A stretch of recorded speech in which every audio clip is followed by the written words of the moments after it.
一尊嘅日子唔好過，呢個大家都知道。但係而家嘅問題已經唔係點樣贏，而係點樣輸都冇咁難睇。因為習近平眼前嘅已經唔係選擇題，而係一道送命題。因為無論往邊一步走，都可能將自己推向更大嘅政治危機。最近網上一直傳張又俠可能只係保留軍籍，降職處理。不過評論員蔡慎坤直接潑咗一盆冷水，話呢個講法太離譜啊！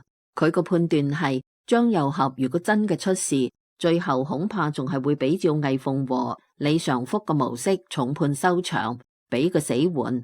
張又俠晚年唔係老死秦城，就係等住習近平被清選。點解呢？蔡慎坤嘅邏輯好簡單，習近平呢次捉張又俠係攞命喺度賭。不惜得罪紅二代、軍二代呢班硬骨頭，先至將人捉咗。如果呢個時候嚟一句從輕發落、降職處理，咁就等於親手宣布我呢場豪賭其實只係虛張聲勢。一旦咁樣，習近平嘅新時代敘事直接進入倒計時，21大連任嘅算盤恐怕亦要跟住落空。佢自己乃至整個人馬都可能陪住玩完。你諗下，花咗咁多功夫捉住呢個老軍頭，最後卻只係拍下膊頭話下次注意啦。咁佢之前咁大張旗鼓搞咗咁多嘢，喺度演邊一出戲呢？大家第一個反應唔係佩服，而係原來你唔敢啊？難道張又俠係隱形嘅大佬？到時候唔止係軍隊睇穿，整個中共高層恐怕都會開始重新算賬。原來皇帝亦有唔敢落刀嘅人。更尷尬嘅係，而家仲有一個細節特別耐人尋味，亦係擺喺台面上嘅一個硬事實。張又俠今年1月被立案調查，到而家已經過咗半年，官方連罷免其全國人大代表資格呢一步都始終冇走出。按照中共過去嘅劇本，只要真決定要徹底清算，一連串程序通常好快就跟上。而家佢一直卡喺呢度，難免俾外界猜測，到底係案件仲未定，定係高層仲未傾好呢？甚至有人話呢盤棋可能比外界睇到嘅仲要複雜。所以習近平而家最怕嘅唔係冇棋，而係每一步都係坑。輕判，大家覺得你虛張聲勢，威信直接打折；重判呢，軍中同紅二代嘅反彈可能又係一場大地震。講白啦，而家唔係張又俠一個人嘅命運，而係習近平自己嘅政治信用喺度接受考驗。呢盤棋如果真嘅走到今日呢一步，唔管點樣落子都係輸，滿盤皆輸。而家最有意思嘅唔係中共講咗乜嘢，而係評論區已經變成一個中南海權鬥邏輯推演現場，網友一個比一個火眼金睛，大家都喺度分析。如果你係習近平，呢盤棋到底點樣捉呢？網友董建軍直接放話，大概率事件張劉大俠已亡。而家所有嘅猜測都係場內故意放出嚟嘅話，弱者深信不疑。另一位網友灑脫，寶刀更狠，兩者之間嘅鬥爭係你死我活，唔可能放虎歸山。不可沽名學霸王係習近平自小就識背誦噶啦。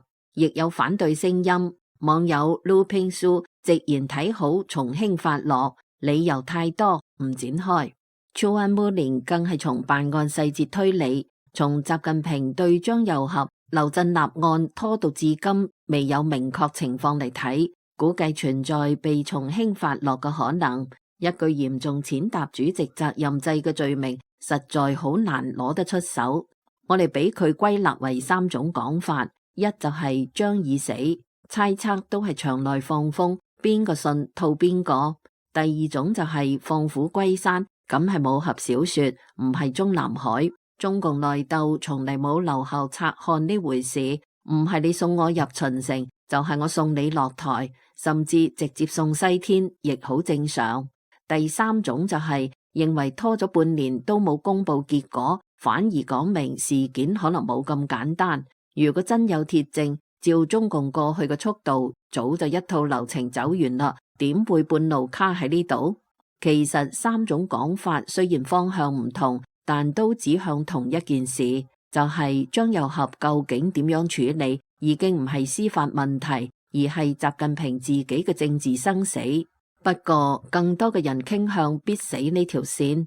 網友洗耳翁點出關鍵，習近平捉張又俠用盡咗所有政治資源，既然都走到呢一步啦，習近平恐怕好難回頭。蔡奇、李強、王小洪、黃坤明呢啲人全部都將個腦袋壓喺褲頭底，陪住走咗一趟鬼門關。呢幾個人已經成咗鐵帽子王，包打天下，其他派系都要死。習近平想放，佢哋亦未必答應。係啊，將呢班嫡系都綁上咗戰車，大家都跟住一齊壓住。如果最後突然嚟一句算啦，唔追究啦，嗰啲兄弟點會肯呢？自己人呢個關，習近平都過唔去。網友真嘅好聰明，一個比一個犀利。網友 Simon She 嘅比喻更形象，呢個係一啖吞咗一大塊排骨，卡喺個喉嚨嗰度，吞又吞唔落，又吐唔出，難受，每日只能反白眼。亦有網友試圖從更宏觀嘅角度理解呢場僵局。網友 Grace 分析話，如果張又俠願意俾習近平一個喘息嘅機會，習近平未必唔會順水推舟。但係如果佢想借張又俠重新掌控兵權，呢個盤算多少都有啲死馬當活馬醫嘅意味。嗰班將領如果有好前途，亦唔會替張又俠賣命啦。佢張又俠算老幾？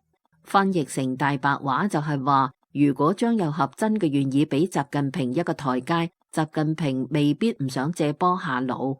畢竟而家最需要喘口氣嘅人，反而係習近平自己。但係問題係，就算習近平想靠張又俠重新穩住軍權，軍隊真嘅仲會乖乖聽嗎？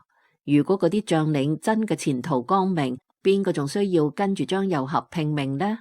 網友主教羅特維茨就俾出咗更悲觀嘅收尾，反正亦冇所謂啦，人家軍隊系統反咬，將你一尊家人近臣全部咬落嚟，大家就係同歸於盡，你仲盯住張又俠有乜用？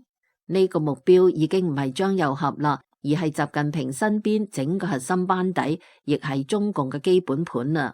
所以而家大家睇嘅已經唔係張又俠，而係習近平自己嘅政治處境。呢盤棋如果落重咗，可能得罪更多人；落輕啦，又容易令人懷疑習近平自己嘅威信。難怪外界有人話苦。而家中南海最難嘅工作唔係治國，而係想辦法將自己挖個坑填翻去。關鍵係填得到咩？邊個嚟填？呢個未填完，嗰邊又挖一個，互相咬，處處係坑。所以呢盤棋，習近平走到今日，已經冇一步係安全噶。放係自認虛張聲勢，佢自己嘅兄弟亦唔肯。殺係逼軍中殘餘勢力狗急跳牆，乾脆潑出去嚟個你死我活，或者同歸於盡。真正嘅問題已經唔係張又俠點樣啦，而係習近平已經被自己親手打造嘅政治機器反過嚟綁住啦。今日佢唔係喺度決定張又俠嘅命運，而係喺度決定自己嘅命運。而遲遲唔罷免人大代表資格呢個細節本身，啱啱印證咗外界呢場集體研判嘅核心焦慮。呢場原本用嚟立威嘅揸捕，而家反而成咗懸喺自己頭上，遲遲落唔到去嘅達摩克里斯之劍。當一個體制靠恐懼、鬥爭、謊言維持，最後埋葬嘅往往就係佢自己。歷史反覆證明，冇任何政權能夠靠無止境嘅內鬥維持長久。當所有人都活喺互相清洗之中，呢個體制嚟崩塌，其實亦就唔遠啦。至於呢盤棋最後究竟會點樣收場，我哋仲會繼續關注。如果你中意我哋嘅分析，歡迎訂閱、點讚、留言，支持我哋嘅新節目。多謝大家，我哋下次再見。